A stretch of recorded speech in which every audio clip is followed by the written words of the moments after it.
Bon, bah salut Joey Sad, Enchanté, Joey frérot. Sadé, comme on dit. Ouais, comme tu veux, frère. Bon, parfait. Comment tu vas déjà? Comment tu Écoute, te moi, sens? ça va super. Pleine forme, chaud pour ce soir. Ok. Première fois que tu viens à Nîmes, que tu passes à Nîmes? Ouais, de ouf. Première fois que tu viens dans le Gard aussi? Ouais, aussi, pareil. Pareil. Non, moi, j'avais plus fait le côté dans le sud, tu vois, plus Perpignan, tout ça. Mais non, j'étais jamais allé dans le coin, là. T'as pu visiter un petit peu aujourd'hui ou t'es resté Même pas. à Paloma Dans le Fuego, mon gars, on sort du train direct, on va faire les balances, tu vois. Toi, t'as commencé très tôt le rap. Mhm. T'as commencé par des ateliers d'écriture, de ce que j'ai vu. Yep.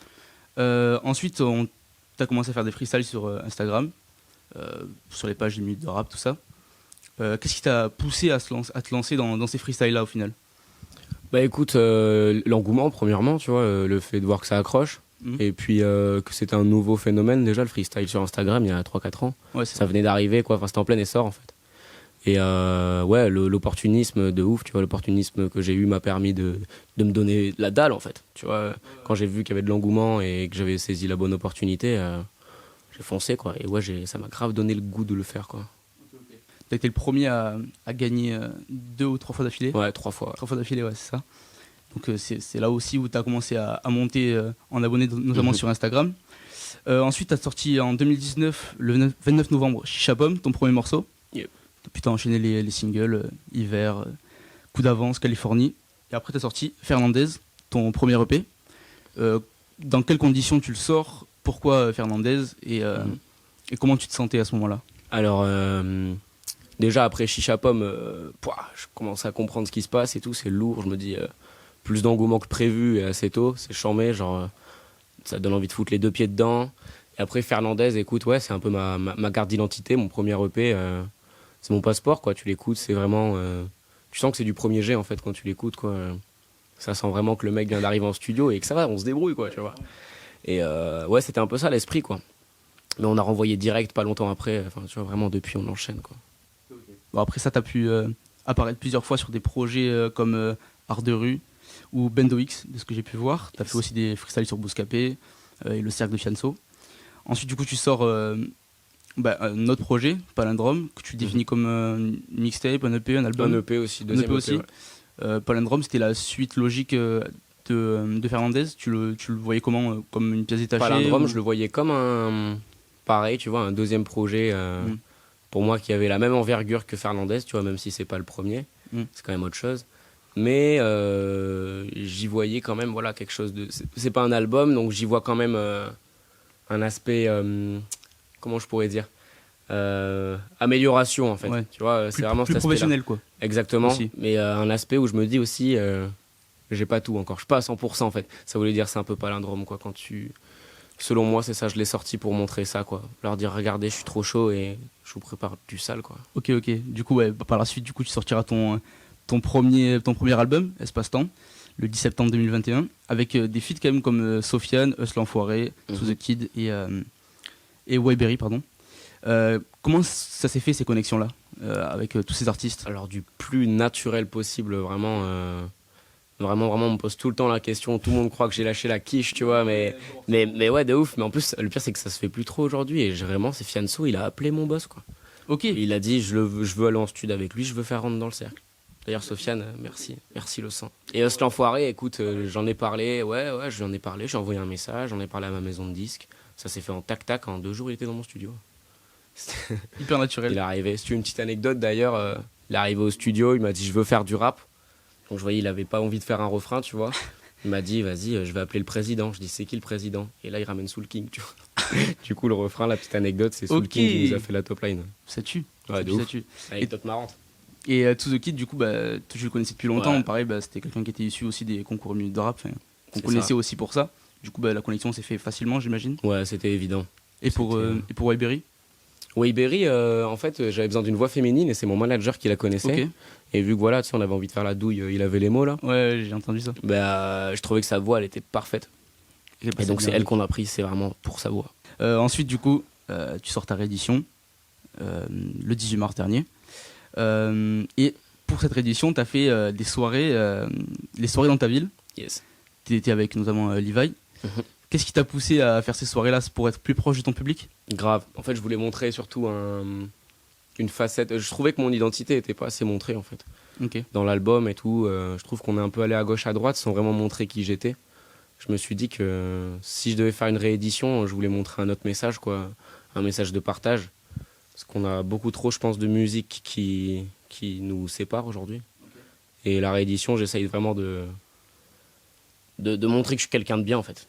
Ok. C'est vraiment ça, et quelqu'un de pur surtout. Du coup, ouais, Levi t'accompagnait tout au long de la tournée, la petite tournée des villes. On a aussi pu voir qu'il y avait Raska et Théodore qui t'ont accompagné. Cette connexion, elle se fait comment déjà entre Levi et toi À partir d'où est-ce que vous êtes à quel point vous êtes proches au final? Alors, Levi, c'est vraiment le mec avec qui j'ai le plus parlé de tous les gars des freestyles, 1 minute de rap et tout. Ok. C'est le gars avec qui on a gardé le plus de contact. Ça fait 4 ans qu'on se voit assez souvent. Enfin, c'est vraiment un pote, quoi. C'est vraiment un pote et c'était un truc évident de faire un feat tous les deux. On voulait faire ça bien. Moi, le morceau me plaît énormément. 4 minutes 50 de C'est peur. ça, que du rap, mec. Est-ce qu'il y a d'autres artistes avec qui t'es proche aujourd'hui de la scène actuelle? Écoute, j'ai plein d'artistes qui m'ont donné de la sephore. Donc, tu vois, pareil, Poto Dinos, tu vois, qui m'invite à ses premières parties. Giorgio, pareil. Jossman, pareil. Giorgio, tu vois, c'est un mec, je sais, avec. Tu vois, on pourrait très bien se voir en studio ensemble, faire du son, tu vois. Et c'est des choses qui se feront peut-être plus tard, tu vois, logiquement. C'est des choses, en vrai, tu les forces pas trop, quoi. Sinon, j'ai Fianso, forcément, qui m'a donné de la force de dingue. Seth Gecko, qui est un des premiers à me donner de la force aussi. Tunisiano. J'ai eu vraiment des mecs en place, en fait, qui m'ont dit plein de conseils. Ouais, qui t'ont validé, entre guillemets, forcément, ça. Ça, c'est du conseil de malade et c'est trop bien. Et justement, du coup, là, ce soir, tu passes en concert en première partie de Dinos. Tu as fait des premières parties pour Giorgio, Jossman, et ça continue encore. Comment tu as pu décrocher ces premières parties, entre guillemets? Est-ce que ça s'est fait aussi naturellement? C'est eux qui t'ont contacté? Comment ça s'est passé Alors ouais, en vrai, ça varie, comme je t'ai dit. Là, il y avait quelques artistes, on a la même boîte de tourneurs. Donc c'est assez simple, tu vois. La boîte de tourneurs, ils arrivent, ils lui font « Ouais, bah écoute, on a ça comme artiste, tu veux qui ?» Puis il me choisit moi s'il a envie, quoi, tu vois. Et après, tu peux faire différemment. Genre Giorgio, il m'a DM directement, tu vois. Il m'a dit « Gros, bien, j'ai 2-3 premières parties à te filer et tout. Cash. » Moi, j'y fonce. Bah normal, t'as bien raison. Le 18 mai, c'est ton premier concert en tête d'affiche, premier concert solo à la Boule Noire. C'est bientôt l'heure, là. Comment tu te sens avant Je me pisse dessus, mec, de ouf. Ah ouais, t'as peur? Non, enfin, pas peur, mais en fait, stressé? j'ai peur, je suis stressé. On a mis en plus un peu de temps à la remplir, donc du coup, ça me faisait flipper, tu vois. Je me suis dit, putain, merde, mes Parisiens, quoi, ils sont où? Je me suis dit, merde, ils soutiennent pas leurs petits campagnards du sud-ouest et tout. Et en fait, non, ça va. C'est dans 4 jours, on y est, là. C'est fou, on est bien. T'as préparé ça autrement que les premières parties, j'imagine? Ouais, de ouf. Ouais, on a un gros show, là. Ah, vraiment, un spectacle. Patrick Sébastien, ma gueule, tu vas voir. Viens nous voir, frère. Il y a Levi en guest. Qui y a d'autre en guest? Plein de gars du milieu de rap qui vont être là à faire les oufs dans la fosse, quoi. Vraiment mes gars de Paname. Et après, en première partie, j'ai mis Simoni. Ok. Que je kiffe aussi. Ça fait longtemps aussi, vous êtes connectés. Pareil, en même temps que Levi, en vrai. Toi, ton rapport avec Périgueux, maintenant, il est. Où est-ce que tu habites toujours là-bas? Est-ce que tu as déménagé sur Paris? Non? Ouais, non, je suis toujours là-bas. Écoute, moi, tant qu'on me paye mes billets de train, c'est bon. Mais ouais, non, de ouf, c'est vraiment ça. Je t'avoue. Ouais, non, flemme de claquer ton avance de rappeur dans un loyer parisien, ma gueule, je t'avoue. Flemme de ouf. L'argent part déjà bien trop vite en dépensant dans le sud-ouest. Alors, franchement, je suis bien content d'être chez moi. L'attache à Périgueux, elle est toujours aussi forte. Je m'assumerai toujours. Ça se ressent dans tes textes aussi, puisque tu parles beaucoup de famille, beaucoup de tes potes qui ont une place hyper importante dans ta vie, dans ta musique, dans ton rap. Tu as une écriture qui est très terre à terre. Tu parles énormément de ta vie et pas mal aussi de tes ruptures amoureuses, de tes relations. Quelle est ta manière d'écrire, d'apporter ça? Il y a aussi pas mal de sons en storytelling, comme par exemple Diego, où tu racontes une histoire de A à Z. Est-ce que entre chaque projet, ta manière d'écrire et ta manière de créer, elle a évolué? Ouais, grave. J'essaie de m'ouvrir de plus en plus. Avant, j'étais encore plus introspectif en fait dans tous mes écrits et ça, j'essayais de me forcer à faire un peu mieux, quoi, parce qu'on n'est pas sur 1 minute de rap. Et ouais, forcément, quand tu veux choper des thèmes qui accrochent et tout ça, tu dois t'ouvrir, t'en es obligé. Et ça me plaît, je kiffe de ouf. Je sens que mon écriture, je sais pas si elle s'améliore, mais en tout cas, elle s'ouvre. Et j'ai l'impression de toucher plus large maintenant, quand je parle.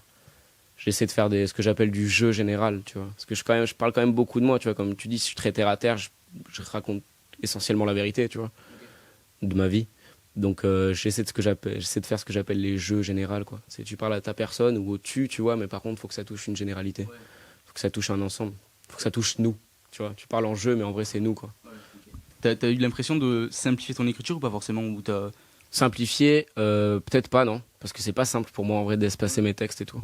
Parce que vrai, moi tu me mets dans un studio, j'écris mon texte 45 minutes, frère, et je respire pas, mec, tu vois.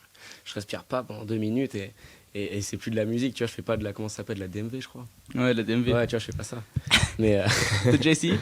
ouais, j'ai essayé, j'ai des potos, ils sont là-dedans de ouf. C'est Non, dur. ouais, je suis pas fan, mais force à vous.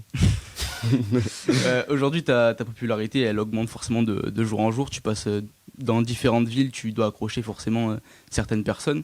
Est-ce que, à force de faire du rap, t'as perdu cette oreille de l'auditeur qui parfois permet forcément de prendre des claques ou juste d'être impressionné par certains projets? Est-ce que tu arrives toujours à être C'est impressionné? une bête de question.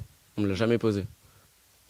Trop bien. Écoute, je vais te répondre une réponse très bizarre, mais j'écoute pas trop de musique en fait. Ok. J'écoute, j'ai pas d'écouteurs par exemple, tu vois. Là j'ai pris ceux de mon poteau pour venir, tu vois. Et c'était pour écouter mes sons en plus parce que je sors de studio. Donc, tu vois, vraiment le mec s'auto-suce Ok, jusqu'au ouais. bout, quoi. Rien à foutre des autres artistes. Y a que moi dans ce game. Et non, ouais, grave. Je trouve des mecs hyper nuls aujourd'hui en vrai, à cause Ok. du studio. Je taffe avec des mecs en plus hyper forts, tu vois, des bêtes d'ingé et tout. Des fois je me dis, on a, ils se branlent. Hein. Ouais. Je me dis, j'écoute des sons de trappeurs maintenant, même des fois que je kiffais, je me dis, ils se branlent. Je me dis, putain, je me fais chier pour rien, quoi. Tu vois, Ok. vraiment. Et du coup, il n'y a plus personne là qui a. Enfin, ces dernières Qui m'a années, choqué. qui t'a choqué. Heureusement que si. Oui, voilà, quand même. Si, de ouf. Ok. De ouf, de ouf. T'as de des ouf. noms en tête, forcément? Ouais, bah, j'ai pris une claque par Laylo, j'ai pris une claque par Dinos, j'ai pris une claque par tous les artistes du moment en vrai là qui font un peu de la new wave, tous ces bails là, tous les Lafèvre machin, ils m'ont mis ma tartine, hein, je l'ai prise dans la nuque, hein, direct. Petite dernière question. Comment tu te sens avant de monter sur scène et qu'est-ce que tu ressens pendant que tu es sur scène au final? Alors, avant de monter sur scène, jusqu'à vraiment la dernière minute avant de monter, j'ai pas de stress, pas de peur. C'est dès que je rentre sur Chicha Pomme, t'as vu en première partie. Dès que mon DJ il commence à mettre l'instru, là j'ai un petit truc qui se passe, tu vois. Et je le garde tout le concert, ce petit truc. Et quand je sors, ça s'en va. Je saurais pas te décrire ce que c'est, mais en tout cas, non, j'ai pas trop de stress. Enfin, j'ai bouffé de la scène déjà avant de faire du peurin en vrai. Donc même me taper l'affiche, je l'ai déjà fait une cinquantaine de fois, peut-être depuis 10 ans, tu vois. Donc Tu faisais de la scène dans quelles je conditions? faisais du théâtre. Ok. Je fais 10 ans de théâtre, donc je t'avoue, perdre mon texte, des trucs comme ça, je l'ai fait. Ça me fait pas peur. J'adore me rattraper, tu vois. J'adore retomber sur mes pattes. Et je kiffe en tout cas, juste c'est vraiment l'aspect que je préfère de mon taf. C'est vraiment... Il n'y a rien de mieux, je trouve, que de présenter son son, présenter son son en le jouant en live, quoi. T'as Ok. pas plus sincère. Hmm. Et comme je t'ai dit, c'est le message de la réédition, donc... Tu viens de dire que tu faisais du théâtre. Tu t'orientes vers le cinéma par la suite? C'est une idée qui te traverse l'esprit ou je pas kifferais. forcément? Ouais, déjà là, je pense que je vais préparer un film Ok. pour le prochain projet. Je balance un petit truc Ah, comme tu ça, teases un là, petit c'est peu. pour toi. Je sais même pas quand sort l'album, mais en tout cas, j'ai envie de faire un film. Ok. Ben, merci beaucoup. Merci à toi, mon ref. Tu fais Et, plaisir. et régale-toi bien ce soir. Yes, t'inquiète, on va tuer ça. Si, Dinos. Si, les Nîmois, on va tout enculer. Moi, c'est moi qui vous le dis, les gars, ça va chier. C'est Joyeux Sadé, on est en place.